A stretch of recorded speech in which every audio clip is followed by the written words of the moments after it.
O que é que nos reserva o futuro? Ao nos depararmos com as notícias de tragédias, fome, assassinatos, desastres naturais, violência, uma pergunta parece tomar conta de todos os corações. Até quando? Existe alguma saída?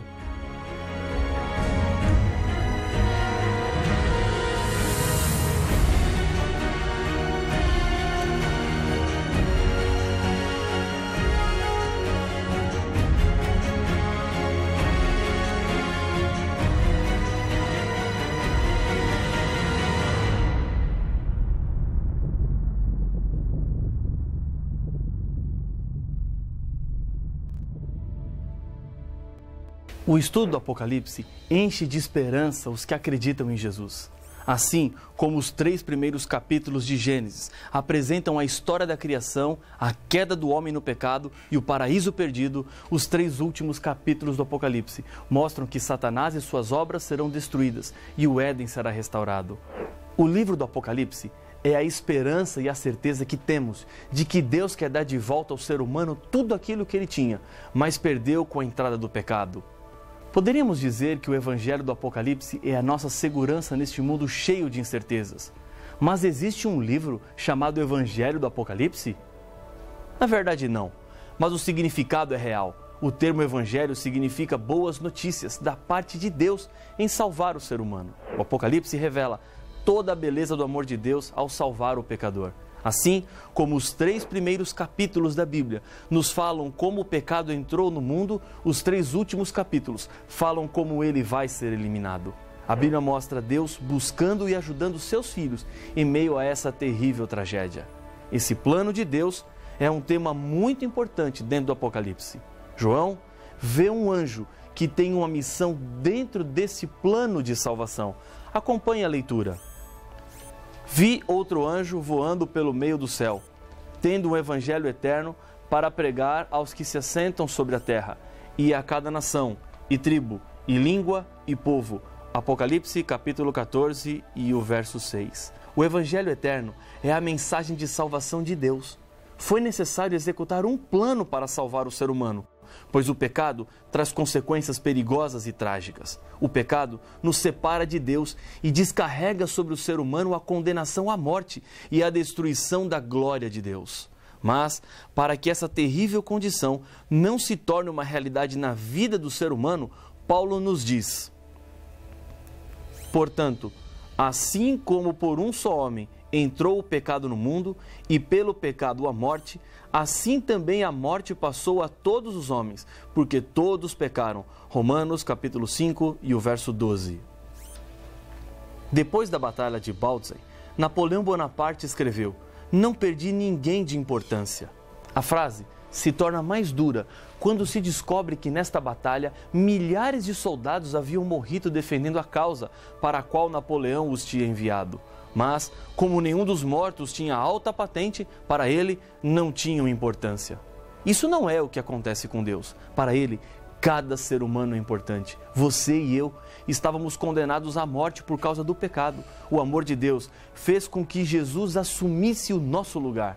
E a minha morte agora é a morte de Jesus. A minha culpa agora recaiu sobre os ombros de Jesus. O que Jesus fez foi por toda a humanidade que está contaminada com o pecado. Mas Jesus faria isso apenas por você, ou se fosse apenas por mim.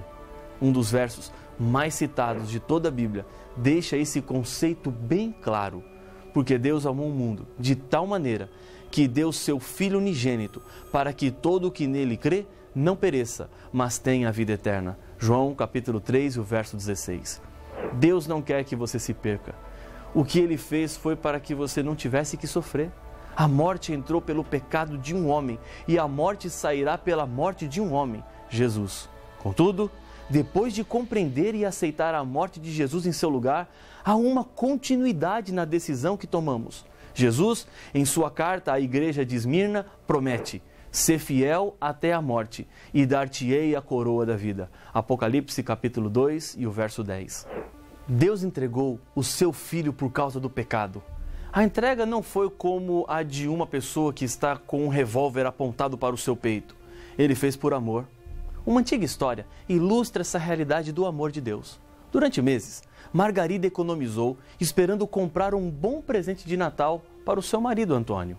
Quando faltavam poucos dias para o Natal, o dia da entrega do grande presente, ela descobriu que o dinheiro que tinha juntado era pouco para o presente que ela queria dar ao marido. O que fazer então?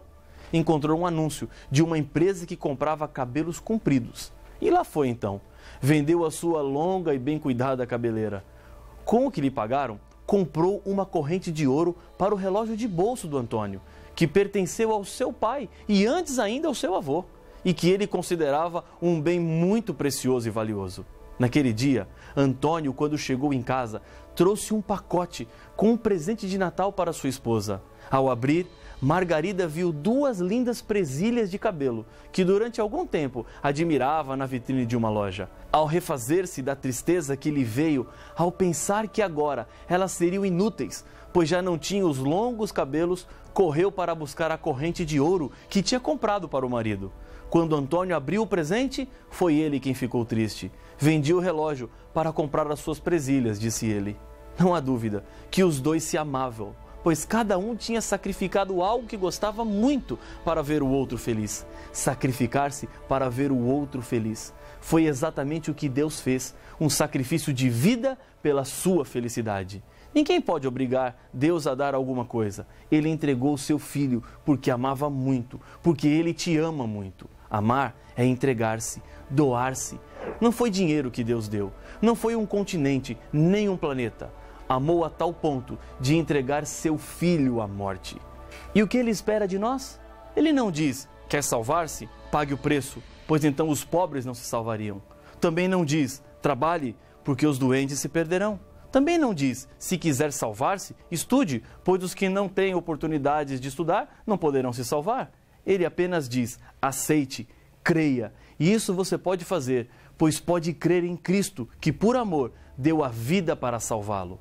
O plano de salvar o ser humano existe antes mesmo do ser humano experimentar o veneno amargo do pecado. Em Apocalipse 13:8, a Bíblia diz: E adorá-la-ão todos os que habitam sobre a terra, aqueles cujos nomes não foram escritos no livro da vida do Cordeiro, que foi morto desde a fundação do mundo. Todos os que forem salvos serão por causa de Jesus. Ele é o único caminho que nos levará para a vitória e o completo abandono do pecado. Não existem 2 planos da salvação, um no Antigo Testamento, antes de Jesus nascer na terra, e outro para o Novo Testamento, depois que Jesus viveu aqui na terra. Jesus assumiu uma culpa que não era dele. João, em Apocalipse 1:5, apresenta que e da parte de Jesus Cristo, a fiel testemunha, o primogênito dos mortos e o soberano dos reis da terra, aquele que nos ama e pelo seu sangue nos libertou dos nossos pecados. Antes de Jesus tornar-se homem, a salvação somente seria consumada no futuro, quando Jesus assumiria de uma vez por todas a culpa do ser humano. Mas, para que essa realidade não fosse perdida desde os dias de Adão, e depois os rituais que envolveriam o santuário que Deus mandou construir, cordeirinhos deveriam ser sacrificados como símbolos.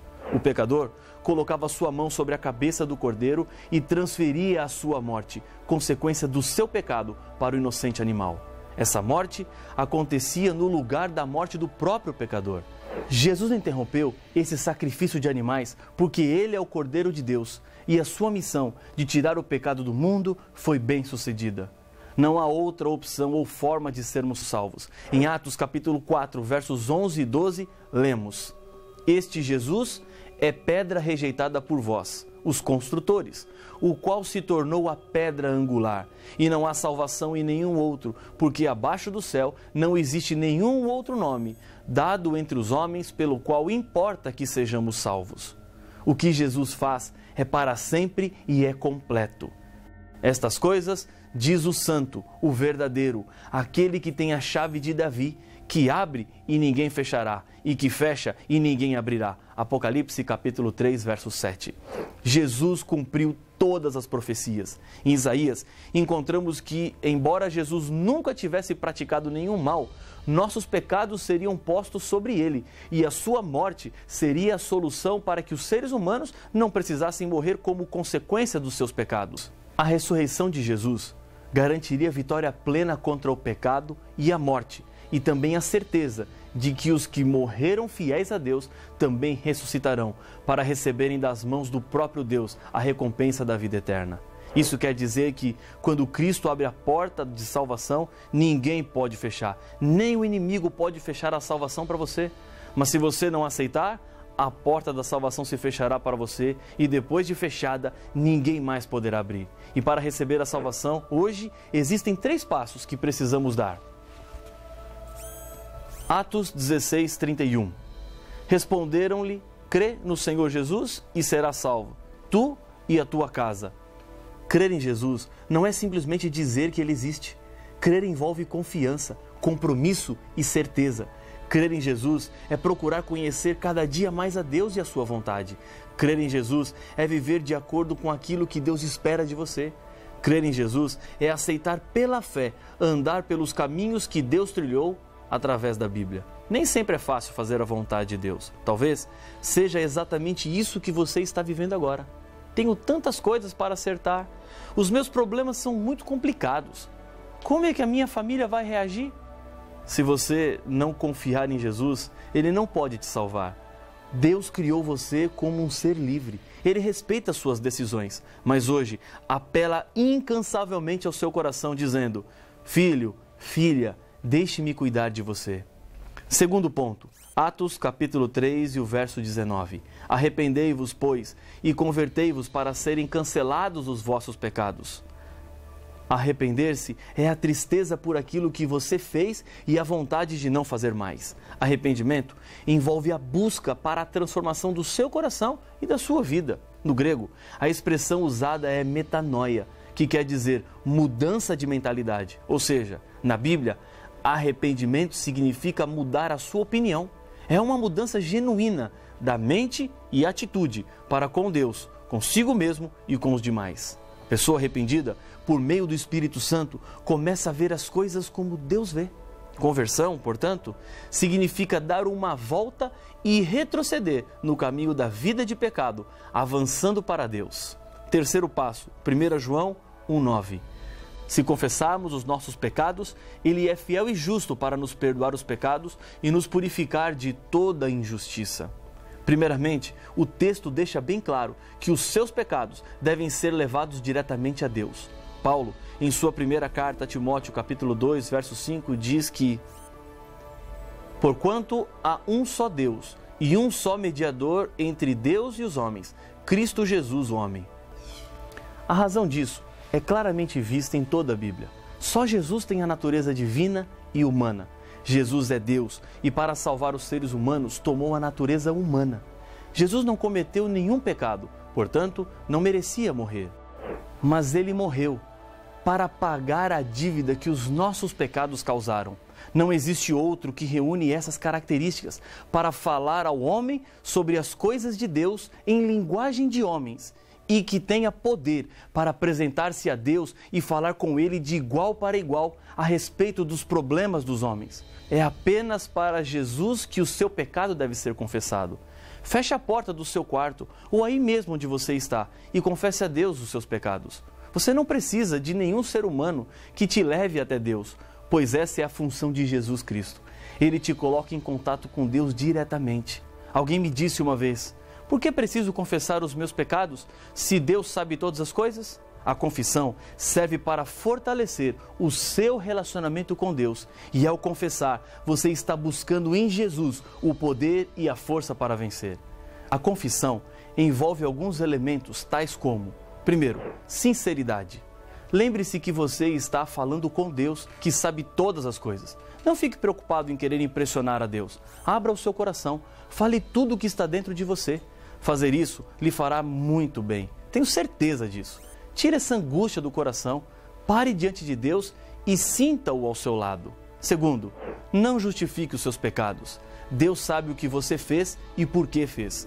Não tente arrumar um culpado para o seu erro, como se você não tivesse nenhuma culpa. É uma tendência natural do ser humano sempre querer justificar as suas falhas ou explicar por que alguma coisa deu errado, achando sempre um culpado. Terceiro, humildade e tristeza. Esvazie-se do seu eu. Deixe de lado toda a vaidade ou orgulho. Reconheça a sua incapacidade e demonstre sua insatisfação por causa daquilo que você fez. Quarto, saiba da certeza do perdão. Não existem pecados que Deus não possa perdoar, mas para que todo pecado seja perdoado, envolve uma decisão e a disposição do seu coração em querer receber de Deus o perdão. Jesus hoje está lhe dizendo: eis que estou à porta e bato. Se alguém ouvir a minha voz e abrir a porta, entrarei em sua casa, cearei com ele e ele comigo. Apocalipse capítulo 3, verso 20. Jesus está batendo porque ele quer entrar. Não deixe Jesus continuar do lado de fora. O que ele tem para fazer em sua vida começa no seu coração. Ele quer mudar o seu caráter, transformar os seus hábitos. Porque Deus é quem efetua em vós tanto querer como realizar, segundo a sua boa vontade. Filipenses 2,13. Não quer você experimentar essa transformação agora? Repita comigo o que eu vou dizer, aí mesmo onde você está. Não se preocupe se alguém vai lhe ver. Lembre-se que esse é um momento especial, apenas entre você e Deus. Senhor, reconheço que sou fraco diante das tentações e do pecado. Entendo que Jesus é poderoso para salvar-me. Aceito a morte de Jesus em meu lugar.